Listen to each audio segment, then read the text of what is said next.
My name is Ye Qing. I'm a level 0 abyssal scavenger. I can't deal damage to demon beasts, so I survive by picking up the scraps left behind by the job changers. Someone like me, a level 0 nobody, considered a burden on society. Useless. Trash. You could say I live like trash. But one thing is certain. I will never die like trash.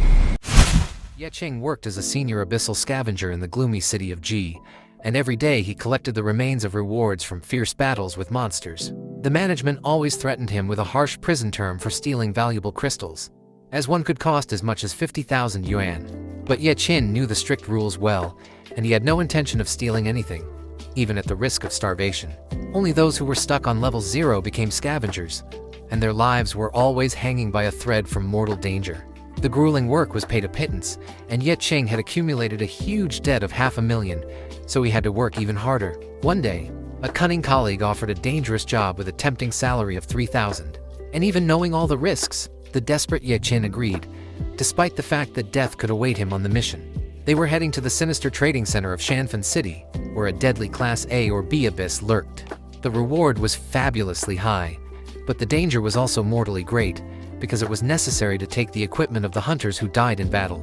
Ye Qing bitterly recalled how it all began, how the familiar world changed overnight 10 years ago. The gates of the abyss suddenly opened, and defenseless people were confronted with terrible monsters that brought death. Only a special class of brave people could defeat these terrifying creatures, and Ye Qing dreamed of becoming one of them. After the first fateful victory, people discovered magical stones and mysterious weapons of unprecedented power. After this, the economy changed dramatically, and all funds went into desperate exploration of the mysterious and dangerous abyss. Poor Ye Qing had a measly level of 0, and was unable to pay the huge medical bills for his seriously ill sister. He was cruelly thrown out of his home due to his exorbitant debts, and found himself on the streets without a penny in his pocket. One day he was offered a dubious loan using his own organs as collateral, and out of complete desperation, he agreed. The other garbage men also knew that Ye Qing had taken a huge loan of 1 million, and in desperation lost everything on the stock exchange, sinking further into debt. Now he could lose his kidney at any moment if he didn't pay off the debt, and this scared him to the point of shaking in his knees.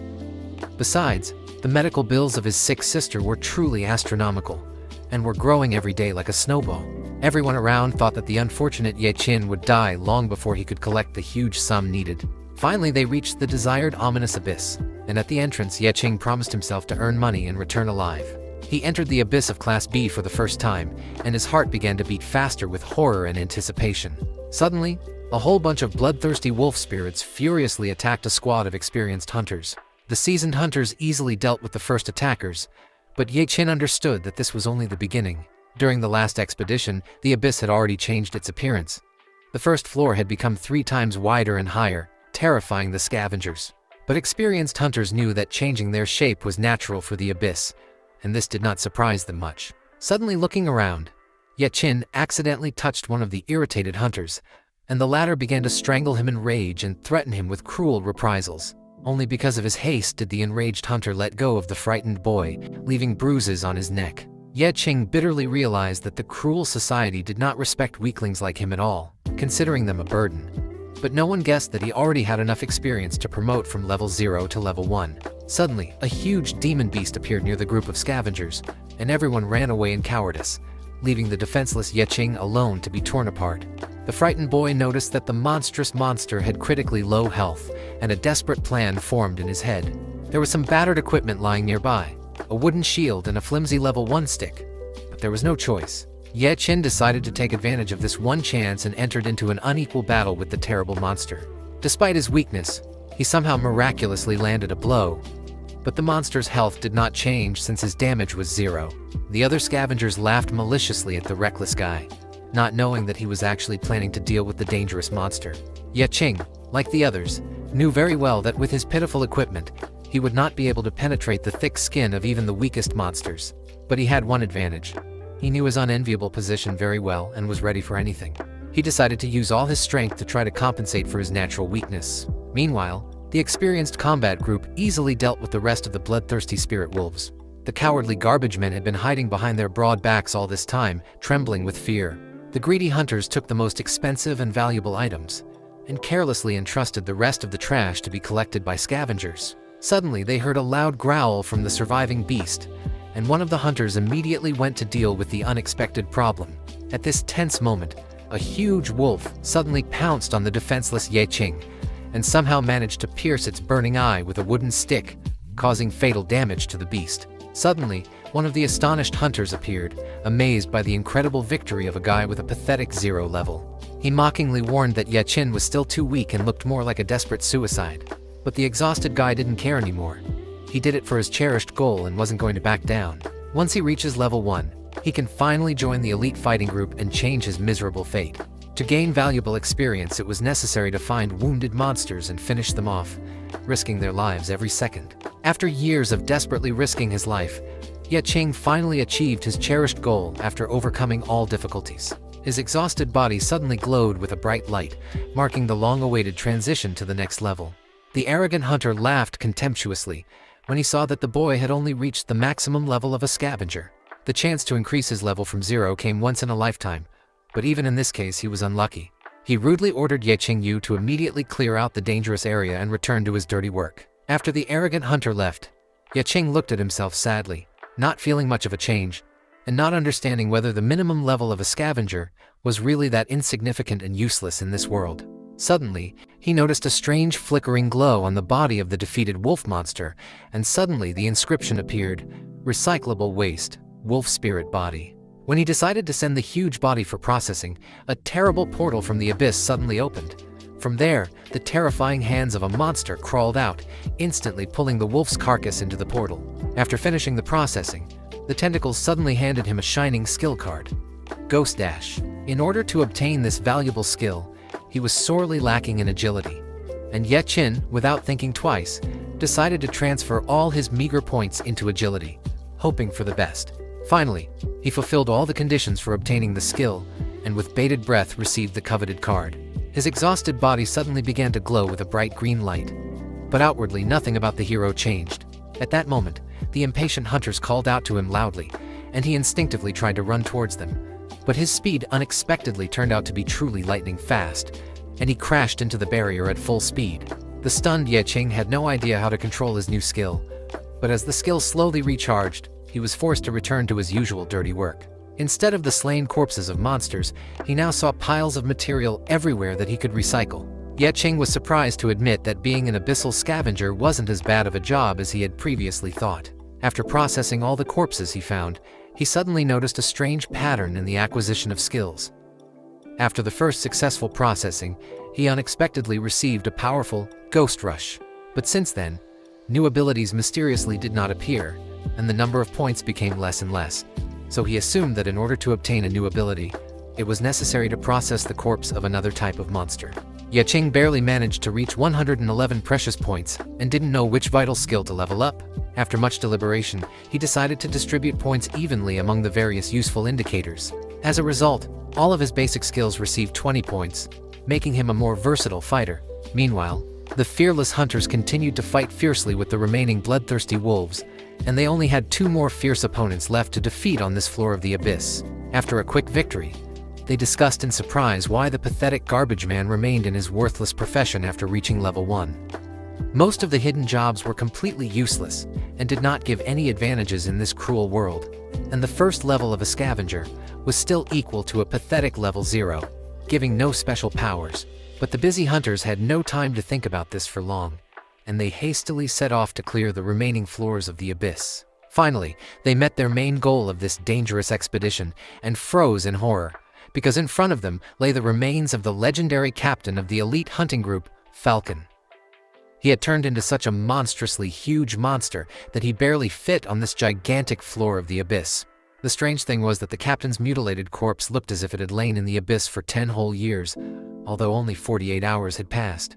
Moreover, during the entire grueling climb, they encountered only weak monsters, which seemed suspicious, because the famous captain of the Falcon was a B+ class fighter who could not die so absurdly in this place. Suddenly the faces of the seasoned hunters were distorted with indescribable horror, when they realized with horror that not only the usual demon beasts were lurking here, but something much more sinister. Everyone remembered the shocking news about 27 people who disappeared without a trace in this damned abyss. and a chill ran down their spines. Experienced hunters instantly prepared for a deadly battle, seeing the approach of a huge army of monsters, because it turned out that the harmless demon beasts were just bait to lure them into this insidious trap. Finally, they saw their main opponent, a giant demonic carnivorous plant of the A-class abyss. Suddenly, the entire hunting party of Sokol appeared, but now they turned into brainless, bloodthirsty zombies, and the former comrades began to furiously attack living hunters, not recognizing their friends. The naive Ye Qin continued to diligently process the corpses, unaware of the mortal danger looming over him.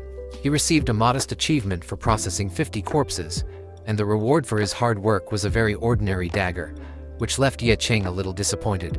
But suddenly he heard a deafening noise and rumble coming from the upper floors of the abyss, and he instinctively felt that some unknown threat was rapidly approaching them. Ye Qing was horrified to see a bloodthirsty zombie running straight towards him at an unnatural speed. Since there was no way out, the guy had to gather all his courage to fight off the monster. He used his new evasion skill in a flash, and somehow managed to escape the zombie's death grip. Ye Qing was surprised to realize how much his combat skills had improved. But the bloodthirsty zombie was already dangerously close, and there were only a few seconds left before the next deadly blow. The cornered hero decided to test his newfound strength and bravely entered into an unequal battle. To his amazement, he was suddenly able to break through the seemingly impenetrable defense of his opponent. For the skill's competent use, the system generously rewarded him with a bonus, knowledge of the enemy's weaknesses, and Ye Qin instantly scanned the vile zombie, learning its secret weaknesses. It turned out that the monstrous monster was deathly afraid of fire, and its weak point was its flabby neck. So the weapon Ye Qing had recently obtained came in handy. He skillfully wounded the stunned monster, causing it to bleed profusely, and after a furious fight, the exhausted enemy was finally defeated. But the exhausted hero's hands were covered in poisonous slime from the rotting corpse of a zombie. But fortunately, Ye Qing suddenly discovered a useful skill to resist dangerous plant poisons. In addition, Ye Qin could process the new trash in the form of a zombie corpse, gaining the poison resistance skill. The poison effect was converted into useful bonuses. He also got a toxic poison card, but thanks to his new ability, it didn't pose a threat. The hero decided to drink the poison, hoping for the best, and thanks to the processing of the poison became a healing effect that lasted for 10 minutes. Ye Qing also used the accumulated points to increase his intelligence level, and now he could see the weak points of demons, which gave him an advantage in battle. After finishing his preparations, the boy turned around and saw a horde of zombies approaching, and he knew there were too many of them, and for a second, he thought about running away. But remembering all the words that were called to him, he realized that he had no right to give up, and Ye Qin used the ability of the scavenger to the maximum. Meanwhile, the battle of the battle group was raging with renewed vigor, because even though the Falcon team was dead, it was still strong. Moreover, the carnivorous plant remained especially dangerous, having already managed to kill several of them. Of the entire group, only 2 survived. One was killed by a zombie, the other became a victim of a plant. The remaining ones decided to retreat, but Lao Chen used a subjugation spell on his comrade. He used his friend as a shield to hold off the zombies while Lao Chen himself escaped. While running away, he thought that he would not lose anything, because he had already managed to collect valuable items, and he only had to come up with an excuse why his entire team died. At this moment, he ran into Ye Qing, who was dissatisfied with the hunter's betrayal. Looking back, Lao Chen saw how many zombies this guy had defeated on his own, and although it was dangerous to attack, he knew that he couldn't leave Ye Qing alive, because he would tell about his betrayal. When Lao Chen attempted to attack Ye Qing to push him into the horde of monsters, his attack was blocked as the attack was reflected back towards the attacker himself. Ye Qing, disappointed in this man, decided to use the refining ability on him. The traitor began to be drawn into the portal, but the system reported that processing this garbage was impossible. This irritated Ye Qing, but he managed to steal the man's skills and obtained an upgrade to his refining skill. And he also gained the ability of a 3-minute Spellmaster experience. After activating the card, his entire body burst into flames, indicating that he had acquired the Flame Lord skill and had enough intelligence points to use it. Deciding to test the ability, he launched a fireball at the zombie horde. The fire was so strong that it destroyed the enemies and burned their corpses, which greatly disappointed the hero who planned to recycle them. While he was looking at the result, another zombie snuck up on him, but Ye Qing dodged it, and at that moment, the monster's robe flew off. He realized that it was the commander of the hunters who asked him to kill him so that he would not finally become a zombie. Ye Qing used the golden shield, another skill he had acquired in battle, to cut off his opponent's head. He decided to recycle the remains of the zombies so that the leader of the hunting party could find peace. In exchange, Yachin received a Dagger Master card, which granted mastery and immunity to piercing attacks. The events moved forward a day, where the traitor found himself being interrogated about a mission where he had to find the Sokol group and return their bodies. If they fail to deliver the bodies, the mission will fail, and they will not receive the reward. But Lao Chen claimed to have found the remains of the Falcon group, but they had already been processed by a stranger. No one believed Lao Chen, because he was the only survivor, and no one else left the abyss. But it was also strange that his level dropped to the first, which had never happened before. Lao Chen explained that the man who destroyed the dungeon monsters had reworked his abilities, because he was a scavenger. But even Lao Chen himself began to doubt the reality of what had happened, because the guy was too strong. And apparently the Abyss Committee also doubted the veracity of his testimony, because the man had a high level of pollution from the energy of the abyss, which could cause hallucinations. Yachin, meanwhile, was heading towards the entrance of the B-class abyss because he wanted to make money. And after what happened, he sold all the magic crystals from the abyss to the black market. But he received only 30% of the cost, because the crystal business was monopolized, and private transactions were considered illegal and punishable by law, which is why the percentage was higher. But Yaching was more worried about the fact that he had used the refining ability in front of Lao Chen, and he was afraid that Lao Chen might report his ability. At this point, those gathered were informed that the next abyss would be fraught with many risks, as she had not been studied, so the reward was doubled. The person in charge of recruiting hunters asked for the combat-ready hunters to come to him, and Ye Qing asked if he was suitable for the quest with his first level as a scavenger. But the man laughed and began to humiliate him, which was Ye Qin's goal, because he wanted to confuse everyone and sneak in at the end of the squad, because only then would no one notice how he began to process the corpses of monsters. But Liu Xingran appeared and ordered Ye Qing to be released, and insisted that he participate in clearing the abyss. The others explained that the guy was at level 1 and couldn't do anything, but she insisted that he stay at least for the sake of the number of warriors. In the end, everyone agreed, since she had the final say, and Ye Qin was glad that he was not expelled as useless. Looking at the girl, he realized that she looked familiar. He finally remembered how he worked as a scavenger during her hunt, and then he took Liu Xingran's prey by killing the demon bear. He was glad that he had struck the first blow in his life and gained experience. Then the shocked Liu Xingran realized that this strange guy was trying to raise his level in this way. She was surprised that someone used this method of pumping, and she explained that it was risky, and next time he might not be so lucky. But Ye Qin was confident in himself, because he had no choice to give up. Because unlike him, Xingran was lucky with her profession, and she did not know how others survived. The girl explained that life is not easy for her either, and that is why she is trying with all her might to become stronger. Her goal was to become the #1 hunter, while Ye Qing wanted to become stronger and protect his family. The girl invited Ye Qing to join her team if he changed his profession. Ye Qin agreed, but asked to be given freedom of action in the future. They were interrupted by bodyguards who began to pull the girl out of the abyss, but she managed to throw the crystal to the guy. Ye Qing's first reward for winning in the abyss. It was time to go into the abyss, and Ye Qing promised to be useful to the team, and not interfere with the others in completing their tasks. In addition, after emerging from the previous abyss, he mastered many skills, and now he had a golden shield, dagger mastery, berserker ability, and other skills. Now he could choose any profession and become the perfect hunter, evenly distributing points between 6 characteristics. This leap in ability was not surprising, considering he had reworked everything in the previous abyss. But Ye Qing didn't understand what level corresponded to his points since his level wasn't increasing, so he used the all-seeing eye skill on his allies. He realized that the man had only 12 points of strength and 1 point of intelligence, while if the strength of an ordinary person was equal to 1 point, then the man was 12 times stronger, and therefore, Ye Qin was 100 times stronger than an ordinary person. But suddenly everyone turned to him, as the wall next to him began to collapse due to the activation of the trap. He awkwardly explained that the dungeon's design was changing, and to his luck, the hunters had a more interesting task than chasing the hero away. They found a chest of at least Class A, but there was no dagger master in the squad who could open it. Ye Qin volunteered to try and manage to break open the chest, arousing the suspicions of the others.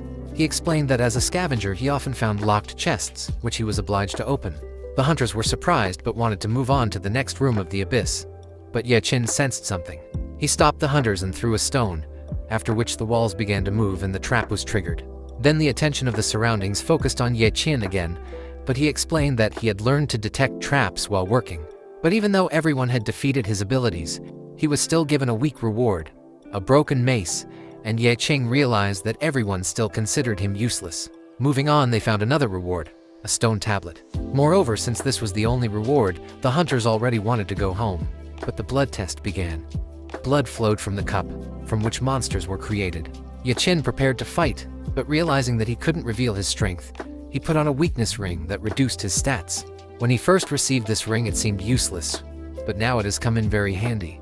With one blow, he destroyed several blood spirits, although he only used 25% of his power.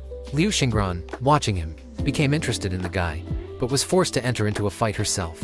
At this point, the monsters took on a more human form, becoming a bloody nightmare and exhibiting an unstable state. When entering battle, they imitated the enemy. Bloody Nightmare began to copy the hunter's movements, becoming stronger. The man who fought the Bloody Nightmare clearly underestimated him and was wounded.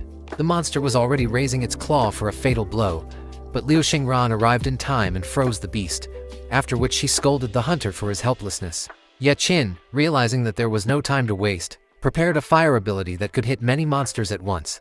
The onlookers couldn't believe that a first-level scavenger had cast an S-class spell so quickly, but the guy didn't pay attention, because there were still many enemies ahead.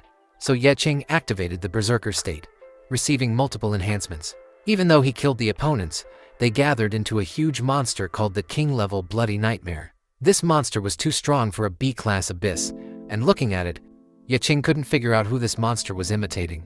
But rather, he realized that he himself had become an object for the imitation of this monster, and therefore could not defeat it. Seeing the doubt on the guy's face, Liu Xingran decided to help him. She moved quickly, freezing the monster's body parts, but even she didn't get the Bloody Nightmare easily. She realized that she was too weak against this monster and regretted coming here alone.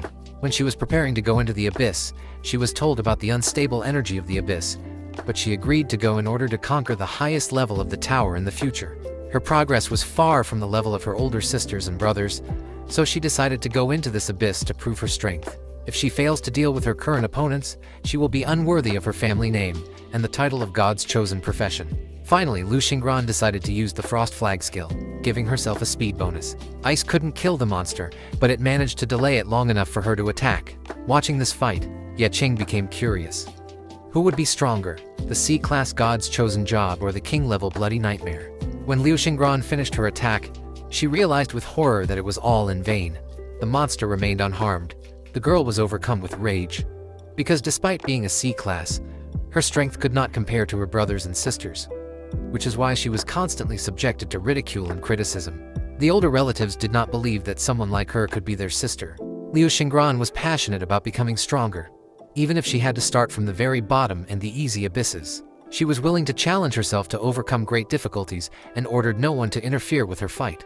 This idea was so strong that Liu Xingran miscalculated, and the monster pressed her with its power, and blood gushed out of her mouth. The others decided that the Bloody Nightmare had already killed the girl and suggested running away, but Ye Qin had no intention of doing so and pounced on the monster with a fire attack. At this moment, Liu Xingran showed that she was alive by escaping from the attack. She was surprised to see how an ordinary scavenger fought on equal terms with a strong monster. Ye Qin scanned the monster, but unfortunately he still couldn't find its weak spot.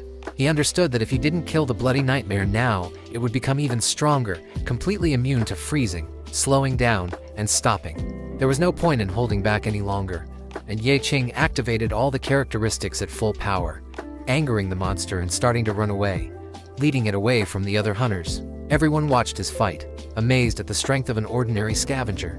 The hero continued to attack, realizing that the main thing was to notice the Bloody Nightmare's weak spot. But no matter how much Ye Qing exploded the monster's body parts, they grew back again, and no weak points were revealed. Suddenly, Ye Qin realized Bloody Nightmare was related to the stone tablet they found. He shouted to the team to hand over this artifact to him. After reaching the tablet, Ye Qing read the ancient writings thanks to his high intelligence. But before he could count the spell on the stone tablet, it fell into the monster's mouth, and it froze, going into invincible mode. This frightened everyone present. But suddenly Liu Xingran came over and asked if they knew Ye Qin. His face seemed familiar to her. Ye Qin reminded the girl of their meeting when he received his first experience point. Liu Xingran happily congratulated him on his change of profession. And looking at the simple garbage man with a difficult fate, I was amazed by his progress and risk-taking. But there was little time left for conversation, and Liu Xingran suggested freezing the monster to slow it down while Ye Qing looked for the tablet. Finally, the team created a long time ago reunited, deciding to act together. The rest of the hunters joined the fight, ready to fight to the end. Yachin explained, "They have 5 seconds before the monster goes into an invincible berserker mode. The next 30 seconds were going to be incredibly tough, but it was their only chance to survive." So turning to the others, the guy explained that they had to stand firm at any cost. His brave words inflamed the hunters' fighting spirit and they received useful bonuses, including Liu Xingran, whose weakness disappeared and regeneration increased. Realizing that even a garbage man should not be underestimated, she ordered that the monster be closely monitored. When the bloody nightmare awakened, Liu Xingran ordered the mage to help Yeqing survive. The sorceress quickly bound the monster with magic while the hero prepared to attack. Yeqing looked at the enemy and realized that he couldn't destroy the tablet with a fireball, otherwise they would die, and he needed to act more delicately when attacking. He decided to extract the tablet directly from the monster's body, which was risky but worth the risk. Liu Xingran agreed, giving orders to the other participants, and prepared a frost flag to freeze the enemy for a short time. Yeqing was halfway to the monster, but the attacks were already hitting his body, although his regeneration dealt with them and quickly healed the wounds. But the hero knew that he lacked speed, so he entered a berserker state, applied an antidote and drank a slowing potion. Gaining additional speed from the skill, Yeqin rushed towards the monster. But at the last moment the monster noticed the movement and threw the hero back with force, and he crashed into the wall. Realizing that his moment of glory had passed, Yeqing became disillusioned, feeling like the same old garbage man. He decided to use the recycling ability on himself, as on garbage, but the system refused to recycle a living organism. Then he commanded the spell to throw it towards the monster. Thanks to this cunning plan, Yeqin was able to take the tablet and cast the spell. The monster began to burn before our eyes, and the players received a level increase. Everyone's level was raised except for Yeqing, whose maximum level as a scavenger did not allow him to gain experience points. He also couldn't use the dropped rewards due to his low level. Liu Xingran suggested that Yeqing, as the winner, distribute the rewards, which made him very embarrassed. But then he approached the girl and suggested that she act a little differently. At the same time, near the abyss, Liu Xingran's bodyguards reported the need for a rescue team to act. But she calmly went out with the hunters, explaining that there was no need for this. Journalists praised her, and bodyguards were glad that everything was okay with the lady. As it turned out a few moments ago, Yeqin asked Liu Xingran for a favor. He wanted the girl to buy his equipment for 500 magic crystals. Moreover, she pretended that he was not there, and that the victory belonged exclusively to her. The girl agreed, feeling that she owed him, although Yeqin thought that it was beneficial for him. Left alone, Yeqin noticed a tiny monster near the sign. He understood that such a small monster would definitely be crushed by some inattentive hunter, which would be a very miserable death. So after offering him to become part of his power, he used absorption and successfully absorbed the bloody nightmare. As a reward, he received the ability Nightmare Body, which allows him to create a clone double that can imitate the owner and cause damage. Yeqing was happy that his work in the abyss was finally finished and dreamed of trying out his new ability. In a cafe near the dungeon, a guy was looking through the available equipment. Everything required a high level, which was too suspicious for a level 1 scavenger, and he needed to remain unnoticed in order to secretly sell the items. But even so, it would be difficult to sell equipment to a scavenger on the black market.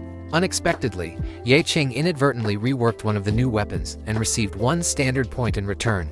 The system explained that the standard point is a universal unit after equipment decomposition, suitable for upgrading, repairing, and creating items. The system offered to repair the blade he fought with, and this turned out to be very convenient, because the guy wanted to say goodbye to it after the last fight. By repairing the blade, Yeqing also received a noticeable improvement in its durability, and now even almost destroyed weapons could be restored and made better. In addition, for the first upgrade, he received a recipe for a magic potion and upgrade bonuses. Yeqing understood that many hunters were worried about diving into the abyss because the hunter could not predict its depth and complexity. The unprepared often ran out of mana before finding the lair and had to return to replenish their supplies. Therefore, in the current reality, magic potion bottles became a key means of survival for groups, and their value spoke for itself. Now Yeqing could brew potions himself with a container and 6 points, so he asked the waiter for glasses and started recycling trash to get points. After creating various regeneration and enhancement potions, Yeqing drank the first one, and his mana, strength, and stamina increased. Having regained his strength, he went to clear another dungeon. As he walked out, Yeqing encountered men in tuxedos, debt collectors who were surprised by the hero's changed activity in recent days. They suspected that the boy had paid off the debt by finding the crystals in the trash or stealing them while working. But Yeqing demanded that they leave him alone, reminding him that he had paid off his debts in full. but they explained to him that even after the payment he was not free because of their unfinished contract. The collectors began to mock the guy, considering him an insignificant garbage man, and even decided to fight with him for fun. Ye Chin knew he would win, but there were many cameras around.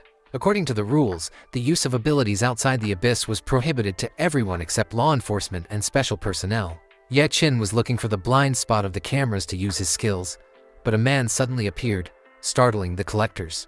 It was Caesar, the leader of the S-Class hunting party Blood Oath, who approached his boys and began to interrogate them if they had gathered enough people.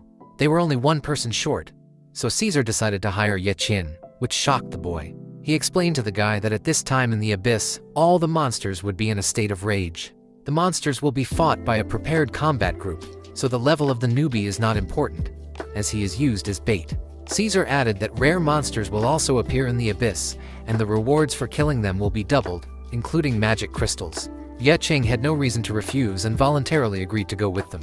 At this moment, Lao Chen suddenly appeared and Ye Chin rushed to him to explain. Lao Chen realized that Ye Ching's existence was not a fiction after all, but Ye Ching reminded him that he was alive only because of him, and asked him not to blab too much. Caesar walked over, surprised by Ye Ching's acquaintance with Lao Chen, and the tension from the whole situation increased significantly. Ye Chin lied, calling Lao Chen a random passerby, and Caesar believed him, because obviously no one wants to be friends with the killer of their own team. Lao Chen, barely containing his anger, told about his release, and the $1.5 million fine he had paid, which had completely emptied his pockets. Having lost everything because of Ye Chin, Lao Chen threatened to report to the committee. But he did not realize how stupid this idea was. Ye Chin calmly ordered him to shut up, and warned that for such threats he would process Lao Chen like rotting trash. The three reached the metro where a team of low-level hunters was already waiting for them. The guy, clearly the leader of the group, explained that they were also planned to be used as bait. He explained that their fate as newcomers was unenviable. They were expected to be injured or die, but they had to stick together in this situation. In addition, the young guy introduced himself as a third-level bard and decided to introduce the rest of the team. They were two men. One belonged to the warrior class, and the other was a doctor. Caesar stood in front of the group and explained that in addition to the 6 main fighters, they had temporary decoys to carry out dangerous tasks. The abyss was a labyrinth with many traps, and the task of the decoys was to quickly find a passage to the boss and inform the main team. Caesar did not have high hopes for the decoys' fighting skills and ordered them to simply run when encountering monsters in order to survive. In addition, he reminded that in order to receive money, at least one had to survive, and if this happens, he will receive a reward for all the others. Fear gripped the hearts of the newcomers, but they could not retreat, because everyone had their own reasons for risking their lives for money. Although when they saw the hero, their fear turned to bewilderment. Among the nervous recruits, only Ye Chin looked relaxed. His calmness seemed strange against the backdrop of general tension. Upon entering the abyss, the group found no monsters, but a sudden chill pierced everyone to the bone due to the sharp drop in temperature. Ye Chin and Zhou Gong walked ahead of the others and narrowly escaped the first trap. The trap was accidentally activated by Zhou Gong, who almost lost his head from the huge blade. But the guy frivolously asked the others not to worry, as he considered himself a lucky man. Suddenly, due to the fault of the same bard, another trap was activated, and huge cocoons began to rain down from above. Enemies, huge 5th-level spider demons, began to emerge from their cocoons. The hunters fought desperately, but their strength was clearly not enough to cope with the horde of monsters, and the situation was becoming critical.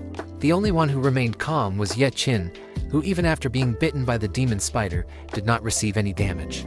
But when the monster started to really irritate him, he killed it with a simple kick. After defeating the spider, Ye Ching received raw materials for processing and a new ability, Arcanum of the Sealed Poison. The Arcana allowed one to enhance items and equipment, and Ye Ching immediately realized how useful this ability could be in battle. Noticing the plight of his allies, Ye Chin decided to intervene. First, he used a poison lasso on his blade and rushed into the thick of the battle. Zhou Gong was in the worst situation at this moment, as his profession as a bard did not involve direct participation in battle.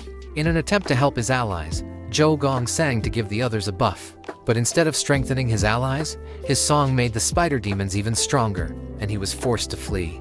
When it seemed that Zhou Gong would be struck by the monster, Ye Chin arrived in time and killed the spider demon with one swing of his poisoned blade. In addition, he also quickly went to the rest of the group, whom he quickly rescued. Ye Ching's lightning-fast movements prevented the others from noticing that he was the one who slayed the monsters, and everyone decided that they should thank the bard for their victory. But only one guy knew that he was not capable of fighting and could only strengthen the others. Ye Qin didn't explain anything and headed towards the remaining monsters who froze, not daring to attack him. He knew that these monsters had a fairly high intelligence, so having probably smelled the spider venom from him, they would decide to leave, considering that there were no survivors left. And he turned out to be right, and the entire army of spider monsters decided to return to their lair. While the others were planning their next route, Ye Qin decided to recycle 27 extra copies of the Arcana, leaving only one in case the weapon was improved. The team moved on at this time, and the bard promised to be careful in the future. But Ye Qin noticed something more interesting. A secret berserker zone that appeared from behind the red moon. Ye Qin decided to explore the area on his own, but his absence must not be noticed. In his place, he sent the Bloody Nightmare, which took his form. Even despite the stupid expression on the Bloody Nightmare's face, no one noticed the substitution. As soon as Ye Qin entered this peculiar portal, he was immediately attacked by demon spiders. But this spider demon was really smart, so it wasn't that easy to deal with. Ye Qin tried to attack with physical strikes, but the monster didn't have a scratch due to its high defense level. After another useless attack, he decided to use the all-seeing eye to find at least some weak spot. But he only saw that the monster was an elite level. Ye Qin realized that by refining this monster, he would definitely be able to gain new, incredibly powerful abilities. Moving into the spider's blind spot, the hero attacked it with fire magic, but the monster turned out to be fireproof, which made the attack useless, and forced the warrior to look for another way to defeat the enemy. Taking his lasso blade, Ye Qin deftly moved closer to the spider, intending to try a new method of fighting. Finally, after a series of lightning strikes, he managed to wound all of the monster's eyes, dealing a critical blow to the monster's most vulnerable spot and significantly weakening its defense. While the bites of level 5 demon spiders were known to be poisonous, this level 20 tarantula had a surprising resistance to poison, which unexpectedly became its main weakness in battle. The giant spider was immune to most known poisons, but the poison on Ye Qin's blade came as a surprise to the monster. But despite the poisoning effect, the spider still managed to trap the hero in a net of strong web. The monster slowly moved closer for a decisive attack, but with the help of his berserker abilities, the guy was able to easily escape from this sticky trap. Having freed himself, Ye Qin did not hesitate, and taking advantage of his opponent's confusion, delivered a crushing physical blow. After defeating the monster, Ye Qin was given the option to level up the berserker card, choosing between two options: Blood Splash, which gave the berserker more power, or increasing its duration. The first option allowed to partially neutralize the enemy's resistance, but in return, the hero's health was slowly depleted, while the second option increased the duration of the berserker state and accelerated its recovery. Although most would have chosen the second, more reliable option, the battle with the tarantula monster proved to Ye Qin the opposite. The enemy's unusualness required an unconventional approach. By choosing the first option, Ye Qin could strengthen his berserker state and counteract the decrease in health with his regenerative ability. This would allow him to deal damage even to opponents with strong resistance to physical damage. In addition to upgrading the berserker card, Ye Qin received a few more cards and selected equipment that he could officially take from the abyss. Having looked at the rest of the cards, the hero realized that he would not be able to use them due to his low level. Therefore, he decided to rework the rest on the spot, so as not to raise unnecessary questions. Among the rewards received was a rare tarantula card, which allows you to summon up to 4 tarantulas, who will fight side by side with the hero and develop at their own pace, gaining combat experience. Ye Qin was shocked by the potential of this ability, realizing that if the level of the summoned tarantulas could increase, they would become indispensable assistants in future battles. At this time, the rest of the group, moving deeper into the abyss, came across a mine rich in magical crystals. It is likely that there were so many crystals due to the influence of the mysterious red moon. The group's healer installed a magical eye that marked an area with a radius of 60 meters and allowed others to see the location on a map. This made Lao Chen furious, because they could have taken the crystals and lived comfortably for the rest of their lives. The group's sorcerer, however, knew that if Caesar found this location without their direction, he would immediately kill them all, so he tried to explain to Lao Chen that their purpose was simply to pave the way for the main force. Lao Chen, remembering his past, when he himself got rid of people he considered trash. Now he found himself in the position of the very trash he never thought he would become before meeting Ye Qin. Despite his low level, Lao Chen hoped that if he could steal a few magic crystals, he would be able to get some good equipment. This equipment will compensate for his weak skills and will help him get into the main forces of the group. But as soon as Lao Chen tried to steal the crystal, the trap was activated. The first victim of the trap was the group's healer, who received a fatal wound to the head and burned alive in front of the others. At this time, Ye Qin summoned his first tarantula. The The spider looked cute and helpless for now, but in the future it could grow into a formidable 5th-level demon spider. Therefore, the hero decided to give the tarantula some of his universal points, thereby increasing his level. After the death of the healer, a real quarrel and fight began in the group. The warrior grabbed Lao Chen, threatening him with reprisals for killing a comrade who had come to the abyss for the sake of his family and children. A frightened Lao Chen made excuses, saying that he also needed money. He was sure that in a world where everything was decided by money, anyone in his place would have done the same. Caesar appeared, having assessed Lao Chen's statement, and invited him to join the Blood Oath group. Moreover, he was not surprised by the sight of the corpse, since death was a frequent occurrence in this dangerous place. Caesar pulled the traitor towards him and explained that the crystals, which only appeared during the red moon, were so valuable that one piece would be enough to keep him from working for the rest of his life. But the price for extracting each such stone was high, namely someone's life. So Caesar's comrade threw the bucket on the floor and ordered the others to collect the crystals. The man understood, knowing that any of them, if they even touched the crystal, would die immediately. And in this way, Caesar wanted to get rid of unnecessary people. It was true, but Caesar considered it a rather noble act, since they came here for money for their families. Moreover, according to the warrior, he wanted to earn money for his terminally ill wife. Caesar thought that his life was worth paying for the treatment of his beloved and giving her a comfortable future. But the man, approaching the crystals, began to cry and confessed that in fact he did not have a wife, and he came here to pay off his debts, begging for mercy. Lao Chen, looking at Caesar, understood that he was truly a powerful and dangerous opponent. Gathering his courage, he reminded him of the offer to join the Blood Oath, promising to be useful. By this point, Caesar barely remembered his promise, and even had to ask his comrades for help to remind him of his words. Instead of accepting Lao Chen, Caesar mocked him cruelly, saying that they had no intention of accepting such a pathetic traitor into their group. At this time, the Bloody Nightmare noticed the approach of his master, and the hero, unnoticed by the others, hid him back in the inventory and took his place. Approaching the leader of their group of decoys, the hero asked the guy not to do stupid things with the crystals and not to touch them. Ye Qing asked honestly about the dangers of collecting crystals, but instead of answering, the other hunters began to complain about his inattention. Not receiving an answer, the guy calmly walked up and pulled out the crystal himself, while everyone else ran away under fear of death. When nothing happened, everyone assumed that the trap was broken or had only worked once. Ye Qing at this time realized that the trap was most likely fatal, and his high luck stat helped him avoid death. Caesar, noticing Ye Qing's unusual luck, guessed that his luck score was over 60, but his comrade considered this stupid, because no one would decide to increase such a useless characteristic. But he was wrong and paid for it with his own life, because the trap worked on him. Caesar was convinced that he was right, and realized that the hero was really strange, since he spent so much time improving his luck. And only the hero knew that he distributed all the characteristics evenly, without focusing on one thing. Caesar then decided to use the hero to collect the crystals, planning to turn everyone else into living corpses, and then get rid of them. Caesar ordered his comrades to completely block all exits to prevent the enemy from escaping. He immediately realized that they would definitely die, and would not be able to escape, since they were dealing with a blood oath. Lao Chen, looking at the whole picture with fear, decided to run away, taking the stolen crystal with her. Ye Qing clearly didn't understand why he did this, because at the very least they could have equalized in numbers to defeat the enemy. Now they were missing one fighter, but Ye Qing didn't know that he had a secret technique, and there would definitely be enough fighters. On command, spider demons rained down from the sky and pounced on their enemies. Zhou Gong thought that these were more enemies that they would also have to fight off, but Ye Qin explained that these spider demons were their allies. After which the hero scanned all the enemies and realized that there would be no problems if his spiders dealt with Cerberus's assistance. He himself had to deal with Cerberus, whose level he could not determine because they were close in strength. Cerberus was amazed that the guy, digging through the trash, was able to get himself some pretty good abilities.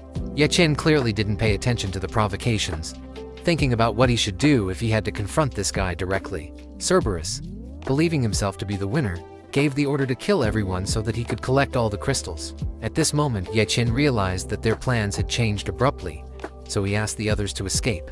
The warrior was clearly nervous and didn't want to leave Ye Qing alone, but he knew that staying here wouldn't be of much use, so he ran away. Afterwards, Ye Qin also approached the bard, offering him to escape if he wanted to survive, and he also agreed. But as soon as they took a few steps, the passage was immediately covered with stones. Most likely, an activated trap was triggered. At this time, the spiders miraculously dealt with the melee fighters, splashing them with webs. Yechin was already rushing to help them in order to finish off the enemy. He realized that his level 10 spiderlings would be enough to even the odds. But they certainly wouldn't be enough to win, since he was dealing with a blood oath. So he decided to help his spiders by attacking the opponents directly himself. At this moment, the archers also began to act in an attempt to stop him, but Yeching managed to dodge their arrows. They couldn't believe it and shot again. Then he cut the arrow in half. Afterwards, the hero summoned his big explosion, and the archers standing in the distance flew into the air. Then it became obvious to everyone that this enemy was not as simple as it initially seemed. At the other end of the mine, one of the warriors began to catch up with the fugitives and killed the spider that was guarding them, after which he attacked the rest of the guys. The warrior managed to protect her leader Zhou Gong in time, covering him with her shield. And although his shield withstood one attack, after the second attack, he hit the wall hard, which immediately made it obvious that he would not be able to fight any longer. So he demanded that his opponent kill him quickly and without regret, closing his eyes, preparing to attack. But at that moment, Zhou Gong began to sing his song, thereby freezing the enemy and asking his comrade to attack him while there was such an opportunity.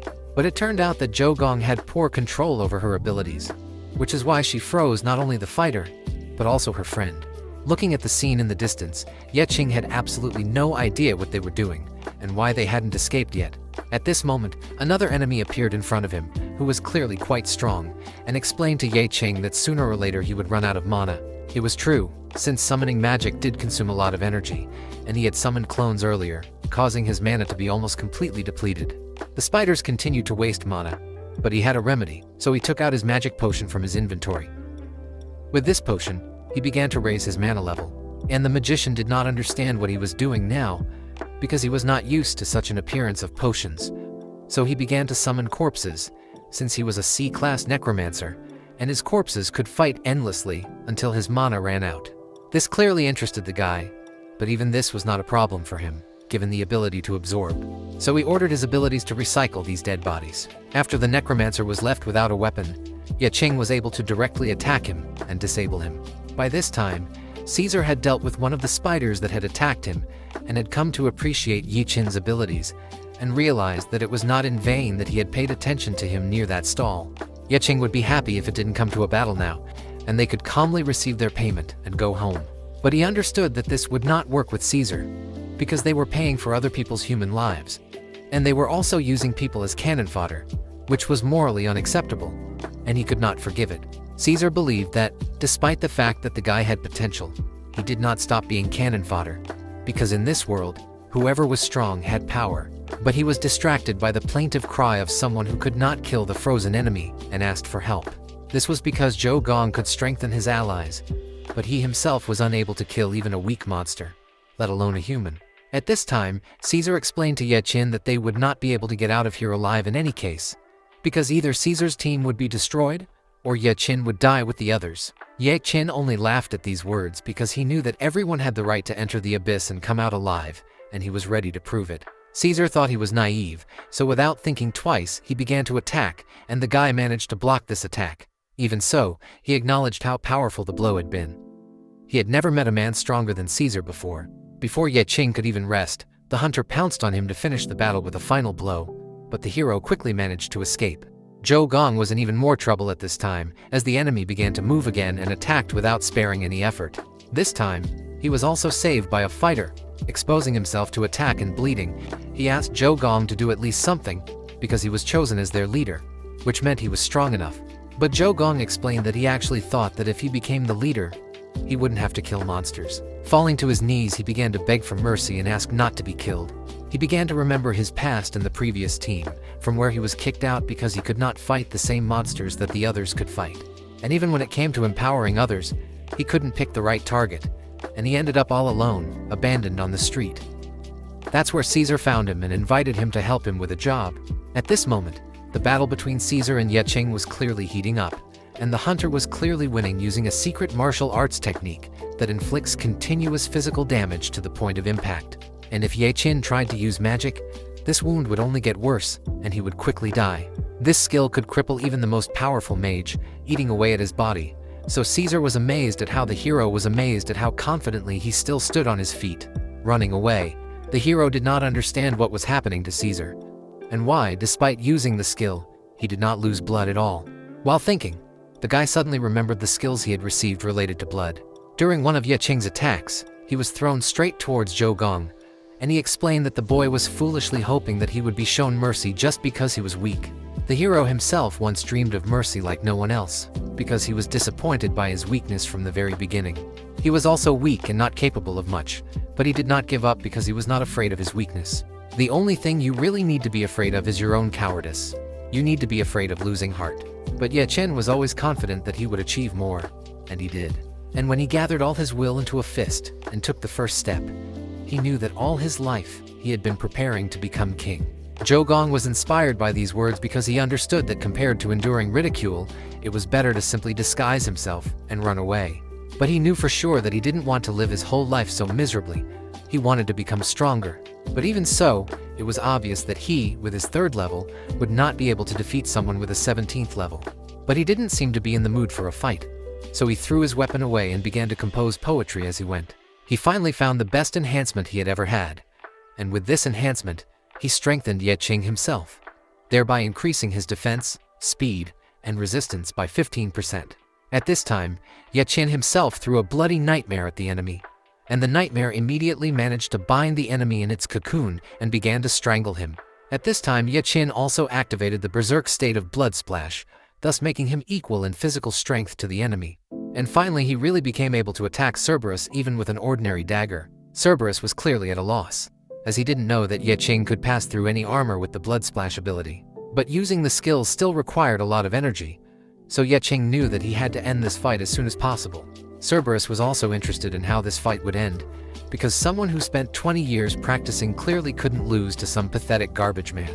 But even with his best abilities, Ye Qing found it difficult to resist this man, and so he was thrown back to the edge of the mine once again. Caesar explained that Ye Qin was indeed acting recklessly, rushing at him as if he wanted to die from his blow, since he was definitely not someone who would lose to him in terms of strength. But Ye Qin was not going to lose, as he had another trump card up his sleeve, and he asked to add all the unallocated points to the strength. At this moment, 176 points were added. Even Cerberus began to look at him with excitement, not knowing what awaited him next. Ye Qin was satisfied with the fact that his strength had increased instantly, and even his muscle mass had increased. Sure, he was still behind in martial arts technique, but at least now he had enough strength to hit properly. After the collision, Caesar found himself with completely broken fingers and did not understand where Ye Qing got such strength from. But Ye Qin had no intention of letting him go, so he followed after him, and pinning the man to the ground, promised that he would not leave even a living spot of Caesar. Looking into the eyes of his death, the man began to remember his past. He remembered how he first joined the company 8 years ago and became their cannon fodder. Then he was taught the basic rules. Whoever is stronger is right. And he has followed these rules to this very day. Everyone around him thought that Caesar would forever remain cannon fodder, because he could not fight the same monsters that everyone else could fight. But one day he decided to prove to everyone, including himself, the opposite. He wanted to get promoted in the hierarchy, but he was too frivolous, which is why he suffered greatly and could even die. This is exactly how the scientist found him, with his lower body torn apart, 8 ribs broken, and his heart pierced through. All other internal organs were damaged, and it would take a lot of crystals to replace it all. But by that time, new technologies had already appeared that made it possible to extract valuable cells from the monsters of the abyss and transplant them into the human body. It just so happened that Caesar's DNA had many similar fragments to the monster's DNA, and the good news was that he would live. But the bad news was that he was now a hybrid of monster and man. But it was after this that he proved his worth by becoming a full-fledged member of the team, and then he was given his brooch for the first time. All other participants were killed because they became completely useless. Then Caesar realized that if he couldn't prove his worth, he would become nothing more than trash. After all these memories, he received the status of indestructible. His defense has increased significantly, and the damage he deals has become much greater. It was obvious that Caesar had awakened the inhuman part of himself with which he was connected. In addition, he began to absorb the power of magic crystals. He explained that they were rich in energy and literally seething with magical power. And during the new moon, the crystals were especially strong. And thanks to the transplanted organs of the monster, he could feed on the power of the magical crystals, like the other monsters. Moreover, for a short time, he could become even stronger than the Abyss boss, and even the system detected him as a boss. And how inopportunely Ye Qin's berserker state faded, and now he clearly didn't understand what to do. Caesar suggested that the hero let go of his human body and become a monster like him, but Ye Qin was clearly not happy with this prospect. Therefore, he refused, and several stones thrown by Caesar flew after him, after which the hunter himself began to approach, and finally buried the hero under stones. Zhou Gong, who was watching from the side, realized that it would definitely be difficult for him to fight against such a high-level player. Even Ye Qin, who hid his strength and was stronger than all the companions, was unable to fight him. And although Caesar clearly lost his strength in battle, he still had an indestructible monstrous essence. Caesar explained that there was always a price to pay for the power he had, so he decided to show them this ugly part of himself. At this point, Caesar noticed Zhou Gong watching him and realized that he was the last surviving guy he hadn't had time to deal with yet, so he decided to deal with him and leave quietly. Suddenly, Ye Qin stopped him and asked him to speak one last time. Caesar decided to fulfill his last wish, and then the guy explained that he wanted to leave the abyss alive. He asked Caesar to turn around, explaining that he was clearly not the last one standing, at which point Caesar realized that the blow he dealt to Ye Qin was clearly not the final one. Somehow he managed to survive, and Ye Qin himself thanked Zhou Gong for buying him some time, and he was able to fully recover. Ye Qin explained that he couldn't see the enemy's weaknesses with the naked eye, so he relied on Bloody Nightmare and obtained secret information through direct contact with Caesar's body. Caesar was shocked that he didn't even notice that he wasn't fighting Ye Qin himself. The hero explained that after using the berserker power, he was completely powerless for another 30 seconds, so he had to hide. It was during this time that he replaced himself with a Bloody Nightmare, but during the observation, he noticed another interesting thing. Caesar, who possessed a body that erased the boundaries between man and monster, decided to stretch out his greedy hands to the very abyss, so that the abyss would respond to him naturally and make him pay. Considering this to be some kind of stupid metaphor, Caesar did not understand why Ye Qin was telling him all this. But at that moment his body began to change, and he roared in pain, because his hands literally began to turn into something inhuman. He himself began to change more and more, looking like a monster. In anger, he decided to attack Ye Qin himself, but Ye Qin dodged and realized that this change in Caesar's body had further increased his speed. But he could still dodge these attacks. The only downside was that he didn't have a weapon. As if he understood this, Zhou Gong found the boy's blade and threw it straight towards Ye Qin, who caught his weapon at the last moment. Ye Qin mounted the raging Caesar and then dealt him several blows to the back of the head. Looking at his bleeding neck, he immediately realized that all these blows were critical. Ye Qin suggested that the enemy not relax, since he clearly underestimated him. Then Caesar lost his temper and decided to kill Ye Qin. He considered himself a superior being, with whom no one could compete. But at the last moment, Ye Qin used fire magic on him, and explained that Caesar was now nothing more than a monster to him. After this, Caesar completely mutated and lost his human appearance. This was exactly what Ye Qin had been waiting for, so he suggested that Caesar listen to the call of the abyss. A few minutes before this, the hero received a call from the system. He could receive a rare reward if he defeated Caesar without killing him. Ye Qin knew that this madman would not leave here alive anyway, so he decided to accept the challenge in order to obtain a rare reward. Hiding in the Bloody Nightmare, Ye Qin asked Zhou Gong to try his best to distract Caesar's attention for at least 5 seconds. But now the monster belonged entirely to the abyss and would not be able to leave it. For the abyss welcomes with open arms those who have renounced their humanity. Such were the rules of the abyss. Monsters often went berserk during the blood moon, but this blood moon brought madness with it. At this time, Lao Chen happily looked at the rewards he had received and realized that he had become truly rich and would be able to upgrade his skills and start a new life. He thought he had changed his destiny, but the fate of a traitor was always predetermined. After this task, Zhou Gong and Ye Qin went to a bar, where the bard tearfully begged Ye Qin to become his boss, in exchange for which he would always be loyal to the hero. Ye Qin tried to explain that he couldn't be a cool leader, but Zhou Gong remembered his words about Ye Qin always preparing to become a king, after which the boy realized that he was ready to follow this man anywhere. Ye Qin awkwardly admitted that at that moment, for some reason, he decided to pretend to be cool. But now he realizes how awkwardly he said something nonsense. But Zhou Gong had a different opinion, because only after hearing these words did he have a purpose in life. And now he wants to become the best support for the king. Ye Qin understood that this guy was currently a guy with 2 agility and 1 luck who miraculously survived on the battlefield, so it wouldn't hurt for him to have a huge amount of training. Zhou Gong further imagined how good a team they would be, but Ye Qing explained that it was better for Zhou Gong not to go into the abyss. He understood that if a guy could empower others, but he himself constantly needed protection, then he was a bad support, and the hero did not want the guy to constantly risk his life. Instead of explaining, Ye Qing gave Zhou Gong 1,000 magic crystals, which would be all his savings, enough to last for a long time. So he asked the guy not to go into the abyss anymore. Zhou Gong clearly appreciated his concern, but he didn't want to continue living like trash, because even after death, he wanted to be remembered and thought of as a hero. Looking at him, Ye Qing saw the determination in his eyes. He wondered how this guy was going to help others when he couldn't even protect himself. The hero reminded that the microphone can be held in one hand and took out the sword of one of the dead fighters. He explained that a bard is a profession in itself, which represents a balance of physical and magical strength. Zhou Gong can deal magical damage by using weakening and strengthening spells, and he can also deal physical damage by improving his fighting skills. If he was bad with a sword before, now is the time to learn how to do so in order to become stronger. Then Zhou Gong realized that he didn't need these crystals, because he knew what he would do next, and Ye Qin suggested giving these crystals to the families of the deceased, and in the future they will be able to earn even more during their travels. Somewhere else, a meeting of the Blood Oath members was taking place. The girl who came reported that after the incident with the Blood Red Moon, a small C-ranked detachment was sent out and cleared the abyss of all demons. It contained the corpses of members of the Blood Oath and their leader Caesar, who was heavily infected, completely demonized, and now they want to neutralize him.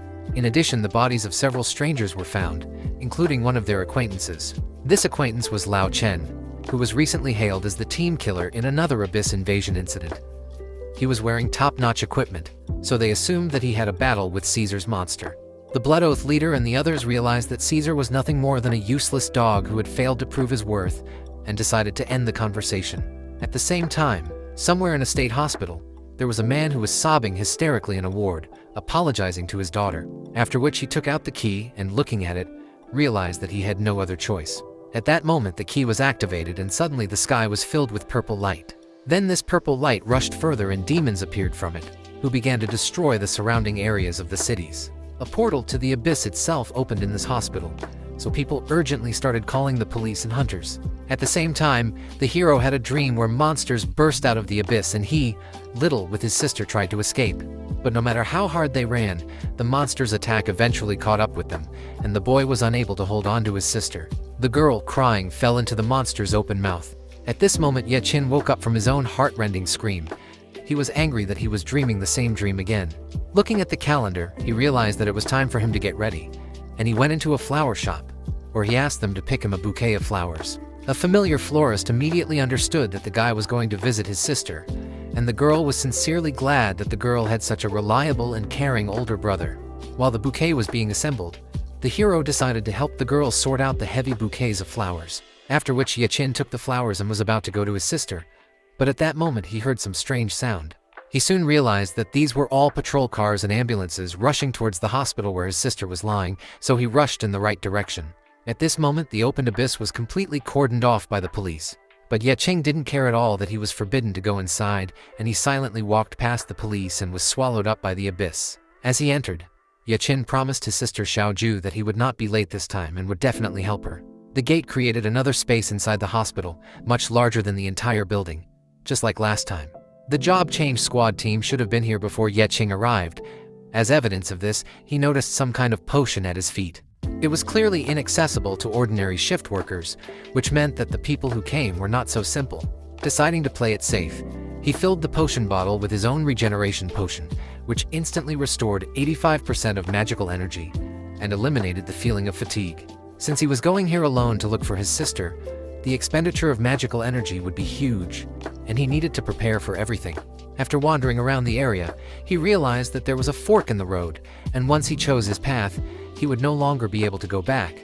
He understood that in this case, he needed to choose one reliable route. Based on the remaining fresh tracks, he assumed that there were most likely routes that had already been laid out by previous rescue teams. Ye Qing decided to take a different route to increase his chances of survival, as this abyss was obviously vast, so there was no telling how long it would take to reach the end, so the worst thing to do was to try to go through all the branches. But there was no time to think, because the abyss was slowly eating away at his strength, and he decided to act faster and more decisively. When the guy chose the path, he realized that there was a clear red carpet, meaning that he was here first. The way back was already swallowed by darkness, so there was no way he could return. Besides, he found a fairly familiar object whose power he had already seen, and he would surely be able to use it to mark places he had already been to. Taking the Eye of Argos, he asked it to show him a map, but it turned out that it was not capable of displaying a map of such a vast area. It then became clear why the people who first set out here marked their path with a sword, since this device did not work properly. Suddenly he noticed something strange reaching towards him, which looked like some kind of activated trap. As Yechin prepared for battle, he noticed something strange. He didn't hear any sound from the mechanism. Most likely it wasn't a mechanism, but some kind of monster. Just at the last moment he felt something approaching him from behind, so he managed to dodge in time and was even able to attack. Even though the monster's body was cut in half, the attack was ineffective, meaning it had physical immunity. This creature screamed, which caused the hero to be deafened. He could not hear anything at all, and his perception was significantly reduced. He realized that he had clearly underestimated the danger of this place and had encountered a monster of rules, but he remembered that he had been in a similar place 3 years ago. When he still had no abilities, he came to a place where there were destroyed statues of things. Looking at their smiling faces, the hero realized that the statues did not pose a threat. Yechin began to collect the fallen crystals until he realized that the statues had been slowly approaching him the entire time. At first he thought he was having some kind of hallucination or illusion, because he was sure that the statues in front of him were just a pile of stones. The garbage man who approached him explained that he should not turn away from the statue and should look at them without blinking, because they were demonic crying statues.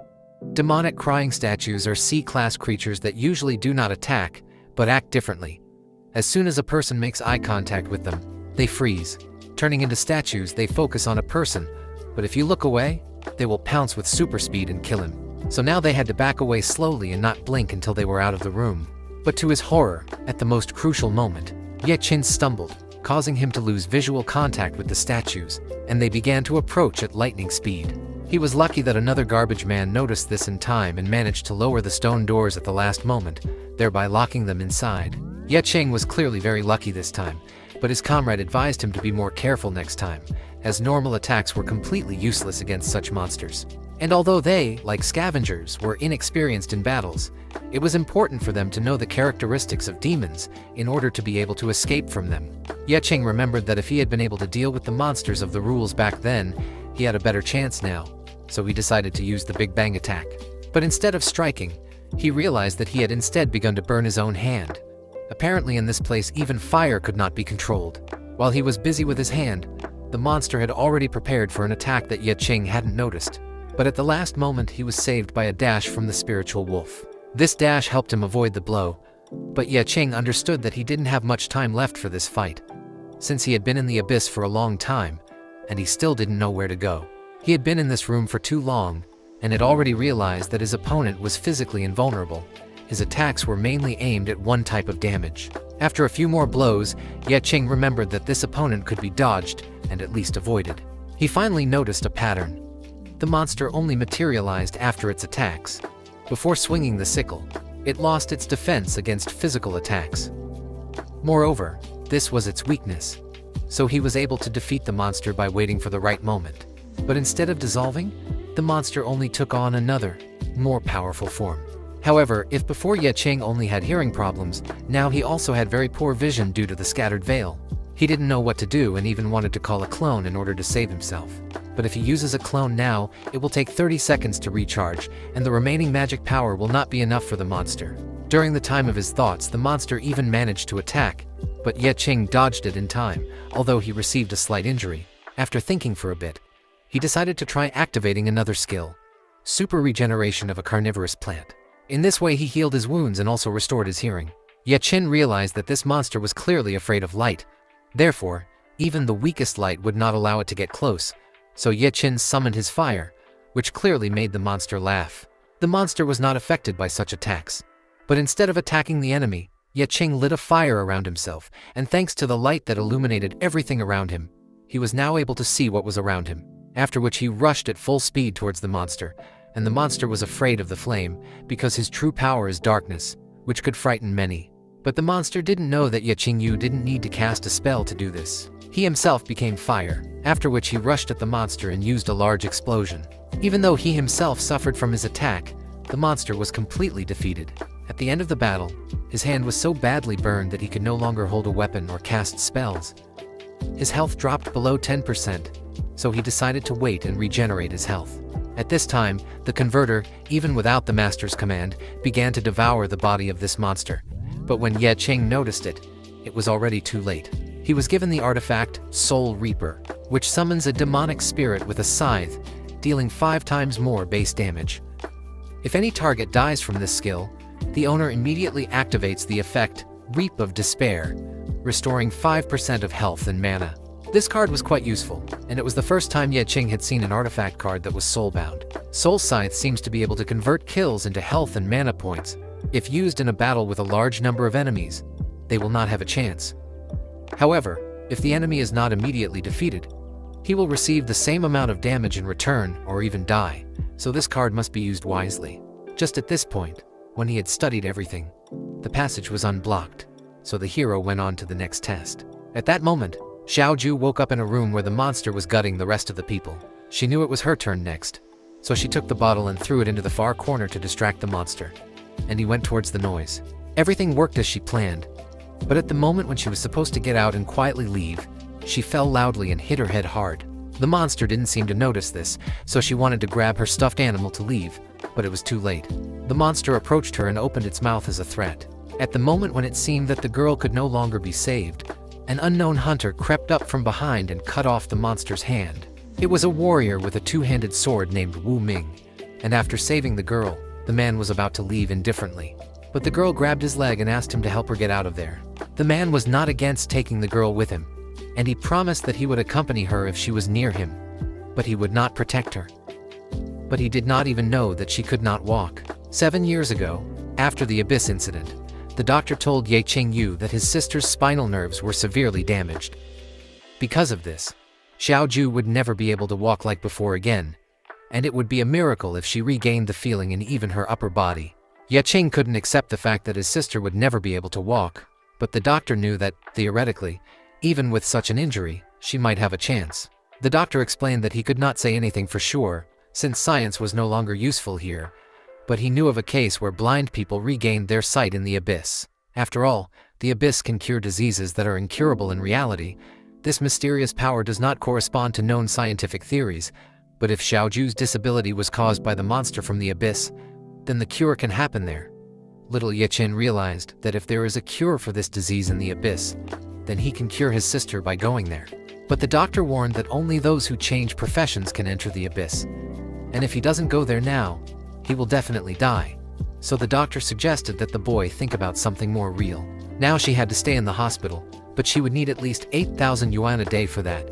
Ye Qin thanked the doctor and promised that he would definitely find the money. The nurse who came up understood who the doctor was talking about earlier. On the day the Abyss opened, it was Ye Qin's parents who died on the same day, and his sister became disabled. Everyone sympathized with this boy. He tried his best to smile, and every time he came to visit his sister, the boy happily told his sister that he had spoken with her doctor, and that the prognosis was not so bad. Besides, he was going to go to a place called the Abyss. He explained that the Abyss was a safe enough place for him to heal her. He also brought a gift for her, and gave her a small teddy bear. He explained that very soon he would not be able to visit her so often, so this bear would protect her instead of him. Xiaoju explained that she had no one left except Ye Qing, so she asked him not to put himself in danger, and she didn't want him to go where there were monsters. Ye Qin explained that he had found a job and would soon earn enough money to cure her legs so that she could walk again. But Xiaoju would rather sit in a wheelchair for the rest of her life than have her brother sacrifice himself for money. So she made him promise that he would never go to dangerous places. Now the girl explained to the hunter that she couldn't walk, but she also couldn't stay here, because her brother would be very upset if she died here. Looking at these tears in her eyes, the man agreed to help her. So, lifting the girl, he sat her down in a chair, but explained that he should be as careful as possible, since she was not his client. He doesn't really care whether she's alive or dead, but she promised that she wouldn't bother him and would behave quietly. Ye Qin continued to wander in the Abyss at this time, and recalled that when he was working as a garbage collector, he learned one important thing about the Abyss. Only those parts of the body that were damaged in the Abyss itself can be healed. The main rule of the Abyss is that upon entering it is impossible to go beyond the limits of the physical state. That is to say, if the burn was inflicted before entering the abyss, it could not be cured. Otherwise, Ye Qin would have long ago found a way to cure his sister. But suddenly he saw many dead bodies, and realized that there had been a brutal battle here, because the level of monsters that lived in this abyss was much higher than that of these warriors. Most likely a group of monsters attacked them and managed to kill them all at once. But looking around, he realized that there were no living demons here, and most likely there were also survivors who went further. But suddenly his eyes widened when he saw a huge giant being cut down by a simple sword. His eye of insight didn't reveal anything useful, so he still didn't know who did it. Looking at the dead hunters again, he realized that they weren't very skilled in agility, so they most likely relied only on their brute strength. But Ye Qin was clearly much stronger than a bunch of people who were always changing jobs. He could even compare himself to a completely unkillable creature. Xiao Ju was moving forward with Wu Ming at this moment, but suddenly some mechanism was triggered under his feet, after which, from an unknown direction, arrows began to fly straight towards the man's face. They hit his entire body, but his body did not bleed. Instead, it began to crack like stone. Looking at him, the girl asked in fear if he was in pain and if he was okay, but the man only looked at her in surprise, as if not understanding what they were talking about. 4 years ago, when Wu Ming's entire life changed, he was in the A-level abyss, Tomb of the Ancients. Then, right before his eyes, the monsters began to tear the skin off his comrades. Seeing the inaction of the mercenaries, their master ordered them not to be afraid and to fight, since he had paid a high price to hire them. Moreover, for mercenaries, the main thing was the payment they received to fight to the death, so they could not refuse this fight. Since Wu Ming is a criminal, he has no legal status and can only join the ranks of the privates as a mercenary. Among these desperate people, there are also those madmen who do not care about their lives. They committed suicide, asking for double the reward for their lives. And the owner was so desperate that he was willing to pay 200,000 to the person who would kill the Demon King and end this fight. Wu Ming knew that money could solve any problem, and people kept asking for more. So much so that the numbers were simply staggering, because their lives were just a bargaining chip. The people who agreed to pay 250,000 rushed into battle and they died very quickly. There were only the mercenary and Wu Ming left, who was not yet eager to run into battle, and the aristocrat, who was clearly nervous, because he understood that he was left almost defenseless.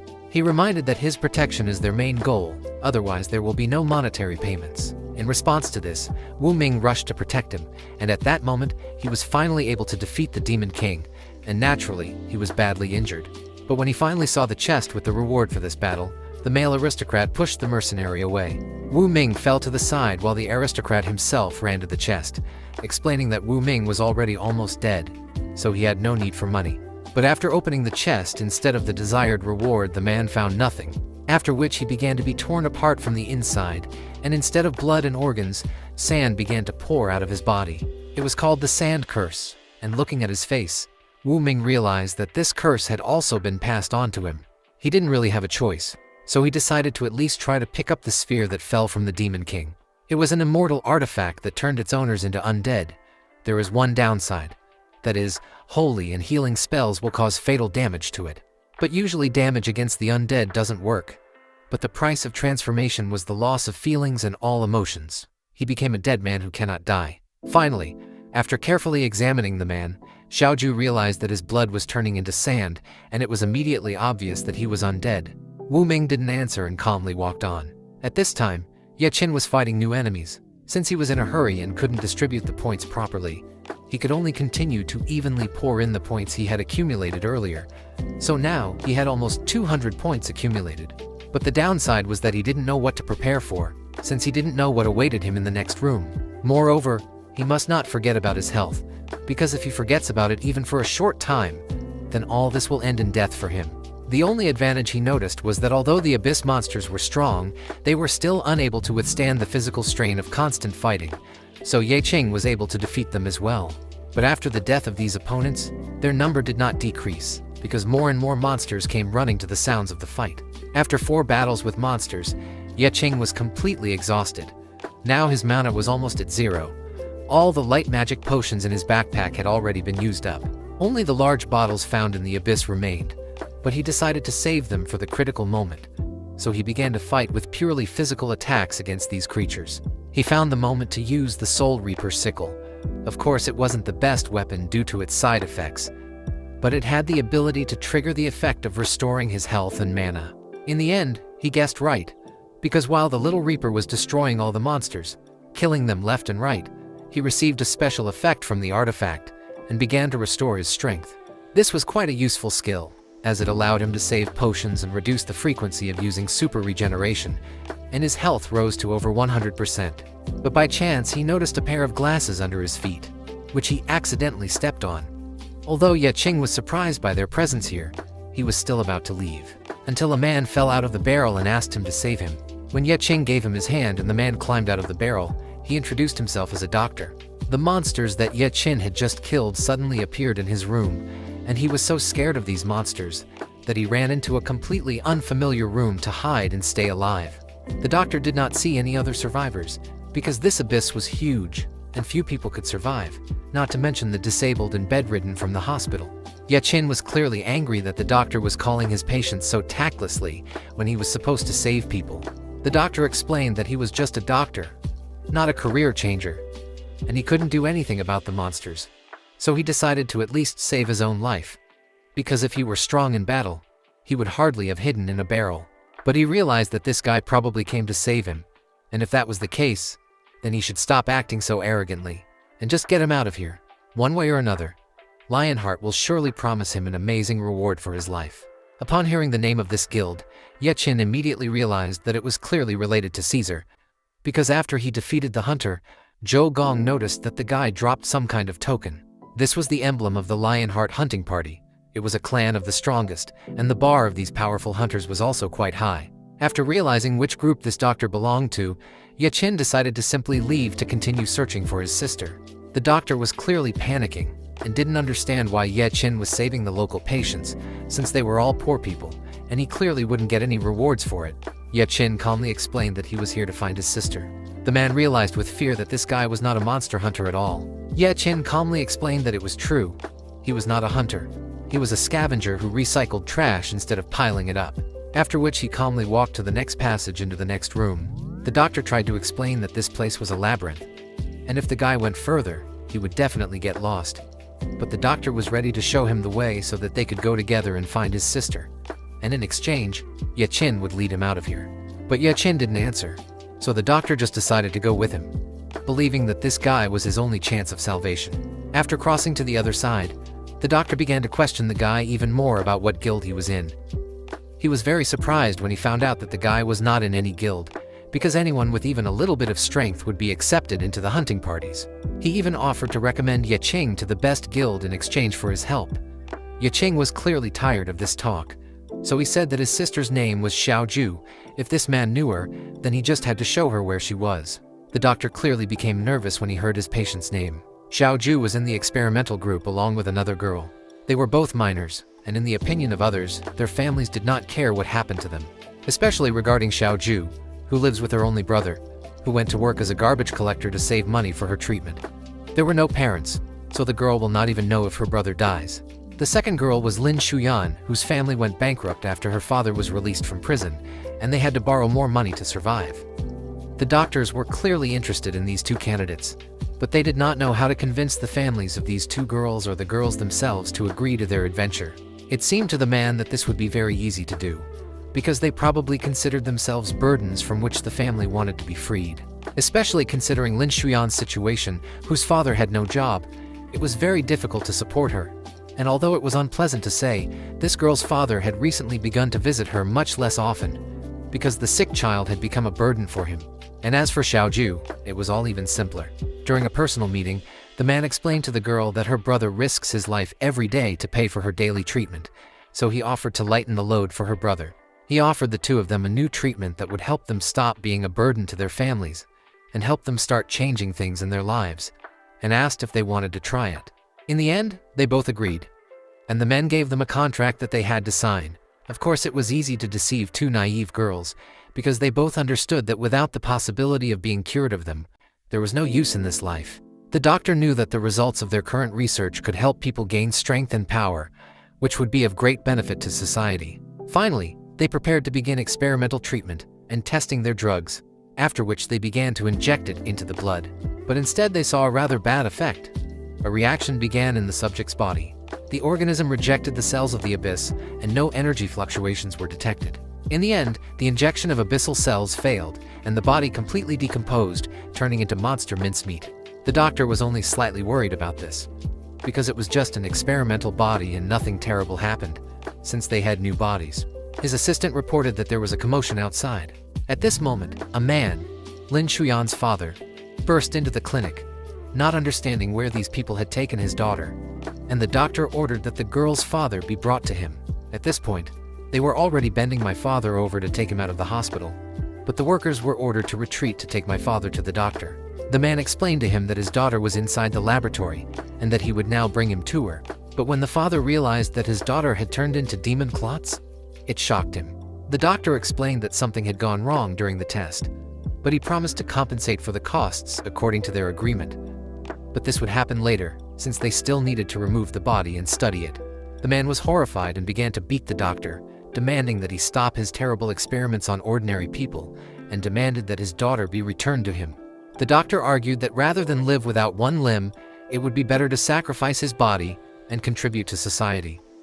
In addition, the death benefit specified in the contract was sufficient to completely pay off all his debts. The doctor believed that he deserved gratitude, not a beating, but the man didn't care. His daughter was still a minor, and he didn't see the point in this money. The man was carried away. He promised that he would send these scumbags to hell, and they would definitely not be happy. After the man was taken away, the experiment was carried out on another girl, but no energy fluctuations were detected. They decided to wait a little longer, in which case the doctor was sure that nothing bad would happen, because this girl's brother was only a 0 level, and besides, just a garbage collector. Now seeing the hero, the doctor decided to pretend that he had not heard the name of this girl. He pretended that perhaps she was from another department. At the same time, he did not understand what had happened, because he was told that the girl's brother was a simple garbage man. But he was obviously very strong. The doctor understood that if this guy was really that strong, then he would definitely kill him, since he left this girl alone among the monsters and ran away. The doctor's behavior clearly seemed suspicious to Yecheng, and he began to interrogate the man. He awkwardly explained that he was hearing the girl's name for the first time and was afraid that something would happen to her because so many monsters had appeared in his room that he had to run away very quickly. The doctor himself understood that he was definitely finished, but if the girl turned out to be dead, he would be able to say that he had nothing to do with it, and that the monsters were to blame. But suddenly, someone stepped on the trap, so Yecheng quickly pulled the doctor towards him to save him from the next attack. It turned out that it was not a trap, and not a monster. It was Wu Ming, who finally saw the doctor, and said that he came to pick him up. The doctor was incredibly scared that this man who came to save him had literally just a second ago almost cut him into pieces. Yecheng immediately realized that the marks near the entrance to the dungeon were most likely from his sword, and was surprised that a man without a team was able to go into the deepest depths alone. The man introduced himself and explained that he was a mercenary who worked there for double pay, and for the sake of money, he could even kill several teammates, so the usual abyss was not a problem. Yecheng explained that he didn't want to interfere with Wu Ming's mission, but he couldn't let the doctor go yet, since the doctor had promised to show him the way to his sister. Then Wu Ming explained that he had already seen one girl here. Yecheng began to ask her in fear where she had been, while the doctor understood that he was definitely finished now, because as soon as the girl saw him here, she would definitely tell him that he was the one who had abandoned her alone. At this time, Wu Ming threw Yecheng the Xiaoju teddy bear and explained that the girl had been attacked by monsters, and Wu Ming warned her from the very beginning that if monsters attacked her, he would not protect her, because he did not care whether she survived or not. But he also promised to convey her last words. She hopes to meet her brother near the entrance of the hospital before he comes to save her. Yecheng was furious that the man was next to her and calmly watched her being killed and was unable to save her. Wu Ming explained that a mercenary's duty was to complete his task and receive a reward, and he didn't care about anything else. And because of his curse, those around him were constantly dying, so he was always alone. But even after his warning, she still agreed to go with him. So to some extent, the girl herself was to blame for this. But Yecheng demanded that the man tell him where he left the child. Wu Ming agreed to tell everything if the doctor went with him, and Yecheng left, because Wu Ming had no sympathy for those who stood in his way. Enraged enough, Yecheng knocked the weapon out of Wu Ming's hands and decided to attack with his poisoned blade. But instead, The man used a disarming skill on him, and then hit him with his forehead, causing Ye Qing to fly back quite far. Ye Qing was surprised by this sudden attack. He thought that his opponent was mainly only good at sword fighting, but he was also not bad at hand-to-hand combat. Wu Ming explained that during his time as a mercenary, he learned how to act and use his body in combat. But now Wu Ming was no longer going to let Ye Qing go and used Tails Breaker on his blade, causing the sword to glow with a bright magical light. Ye Qing realized that the next attack would indeed be quite powerful, but because the sword was so heavy, he might try to strike before Wu Ming could. In order to defend against the attack, Ye Qin summoned his spider monsters who tried to bind the enemy, but he easily managed to get out of this web, because some bunch of monsters couldn't defeat him. After which he decided to attack the guy, but it turned out not to be him, because the real Ye Qin had already gone behind him a long time ago. After the hero's attack, Wu Ming realized that even though Ye Qing's class was a scavenger, he was definitely not one of those incompetent people whose level was 0. The hero explained that he was definitely not inferior to Wu Ming in strength, which he had no doubt about. So he asked one last time where his sister was now. Not long before this, while the man was making his way through the crowd of monsters, the girl told him that Wu Ming was very strong. She didn't even know who was stronger, her brother, or this man. She knew her brother was just a garbage man, but he worked hard every day to become stronger and change her life. But Wu Ming knew that scavengers were usually level 0, so it was unclear what kind of powers the girl was talking about. But she believed that she knew her brother better than this man, and one glance was enough for her to understand how strong her brother was. Wu Ming even wanted to look at this man, and now Wu Ming realized that the boy's sister was not mistaken. His gaze really showed that he had gone through countless trials, and was worthy of respect. Ye Qin knew that he needed to gather as much information as possible before he started the fight and used the regeneration potion. But even one glance at Wu Ming left him dumbfounded, because this man was very different from all those he had met before. He had nothing but his arms and sword, not even armor, and he was attacking with all his might without even thinking about defense, which seemed like madness in this situation. Despite this, Ye Qing also had enough aces up his sleeve, so even from such strong attacks, he was able to take cover and counterattack. When Wu Ming was finally wounded, Ye Qing understood why the man didn't defend himself at all, because instead of blood, he had sand. After this blow, he became truly enraged, so he began to fight even faster. Ye Qing tried to immobilize him with his transformation skill, but instead, the man cut through this skill and dispelled it. Finally, Ye Qing realized that Wu Ming was an immortal. The man explained that the abyss could grant things that modern technology could not comprehend, and that he was now observing something more than just profession, stats, and equipment.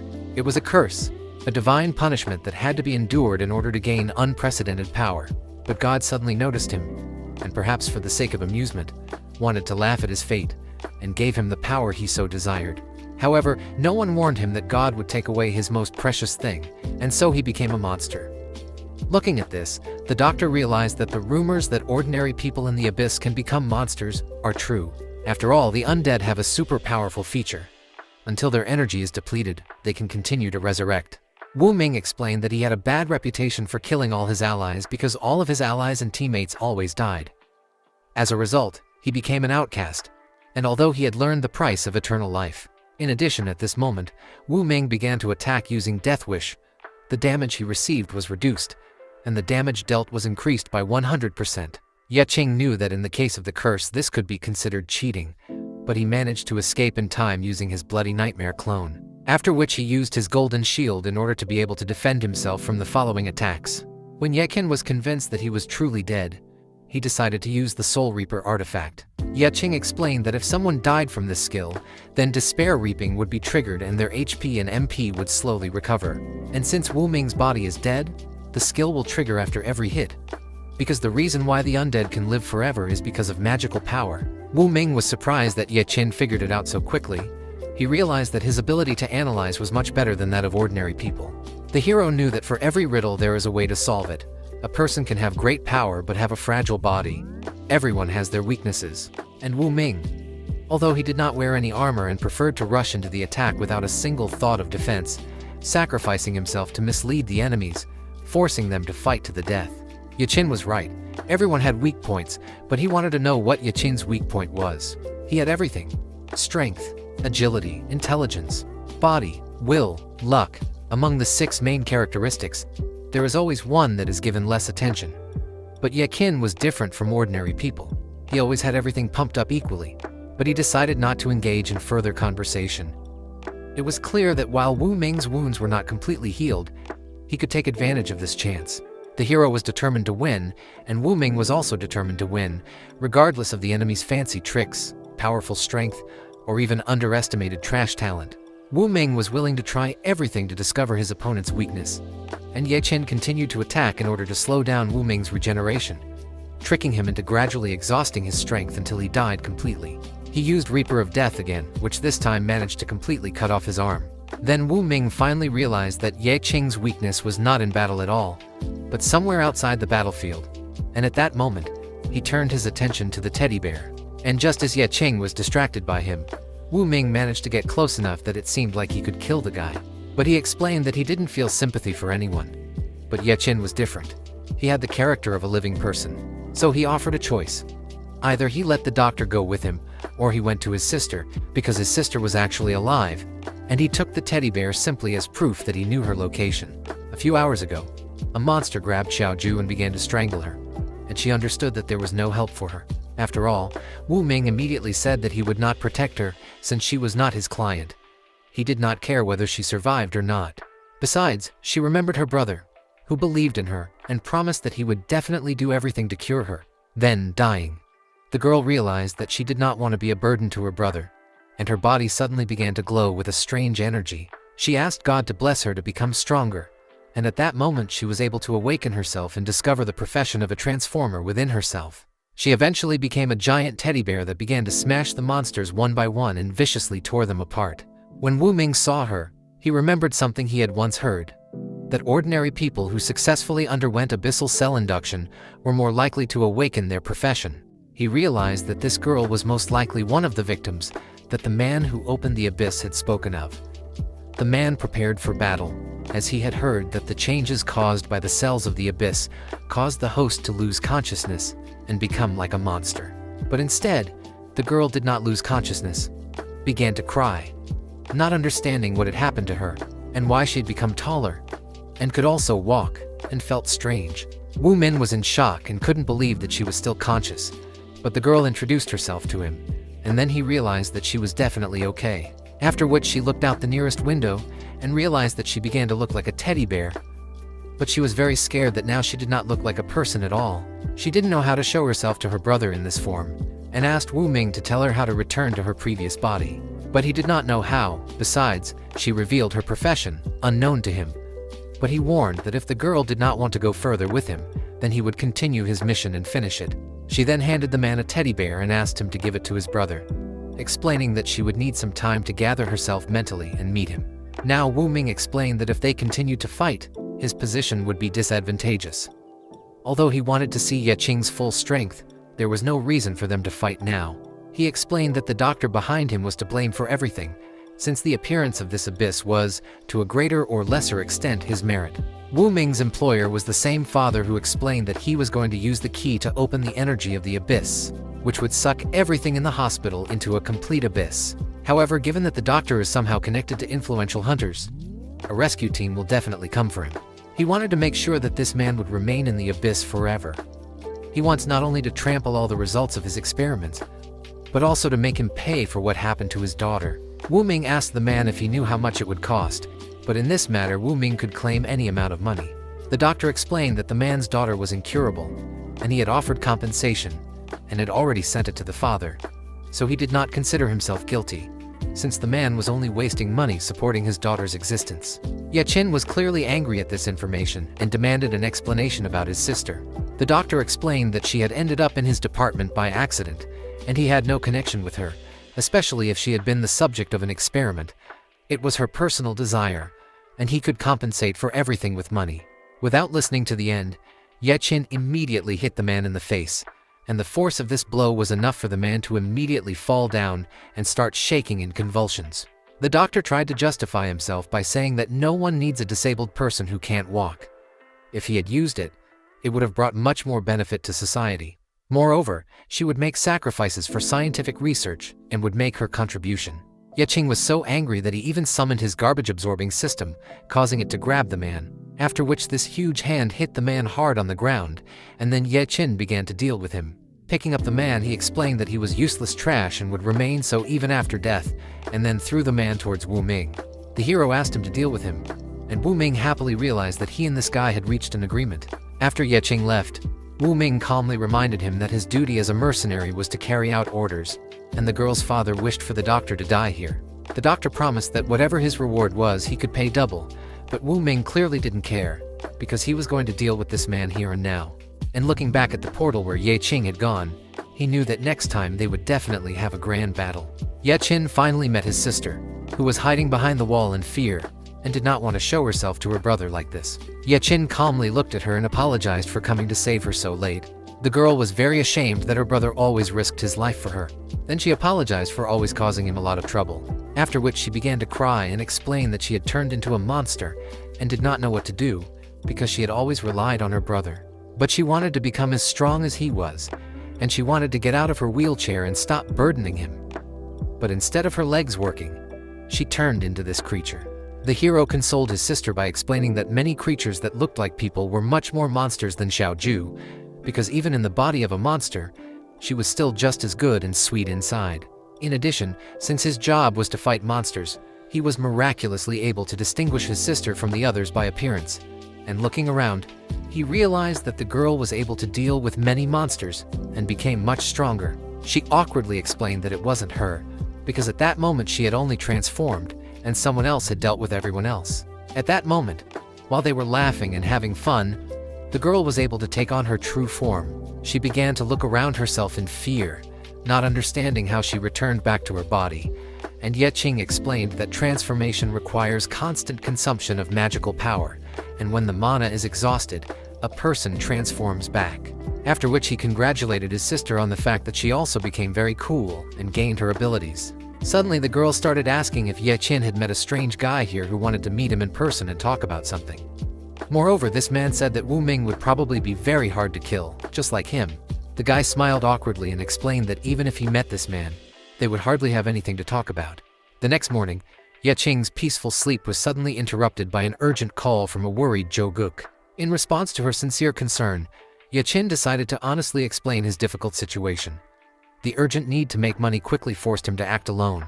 Zhou Guk urged him to be more careful and prudent, especially considering his young age and responsibility towards his younger sister. After this emotional conversation ended, Ye Qing's attention was drawn to the long-awaited notification of a hefty 2.5 million remittance from Liu Xingran, accompanied by a detailed report of the sale. Ye Qing was relieved that he had trusted Liu Xingran to sell the loot, knowing that her high status automatically gave legitimacy to all transactions.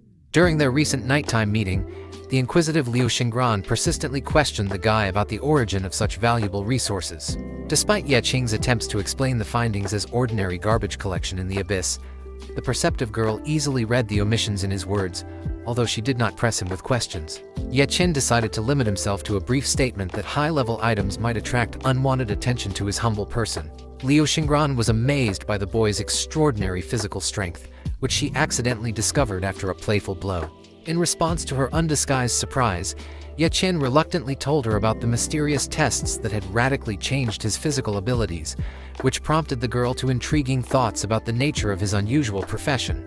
Karina, after analyzing the situation, came to the conclusion that the garbageman profession could have been recently integrated into the system, which explained the lack of the ability to level up in the traditional way. Driven by the desire to help and protect the interests of her unusual friend, she suggested that Ye Qing take the official test for a hunter's license from the World Commission to legalize his activities. Ye Qing, realizing the benefits of gaining official hunter status that would allow him to explore any abyss without hindrance, thought for the first time about the risks of his previous illegal forays. The girl explained in detail that the test to obtain hunter status is relatively simple. All that is required is to demonstrate basic abyssal survival skills and secure the support of a reliable sponsor. To Ye Qin's surprise, she volunteered to be his guarantor, wanting to repay his previous help with kindness. The sudden appearance of Xiao Ju with a bag of freshly cooked food interrupted the memories. To her brother's amazement, Xiao Ju showed amazing progress in her recovery. She was able to get up from her wheelchair on her own, using a unique technique of concentrating strength in her knees. An excited Xiao Ju shared that her fear of transforming into a bear again prompted her to experiment with concentrating her power, which unexpectedly resulted in significant improvement. But soon the brother had to leave, leaving his sister alone, because he went to take an exam. Upon arriving at the exam venue, Ye Qin found himself surrounded by many ambitious hunters. Suddenly, he heard the voice of an excited friend who could not believe that he had finally decided to get a license. During their conversation, the hero learned that the guy followed his advice and diligently practiced close combat and was already successful.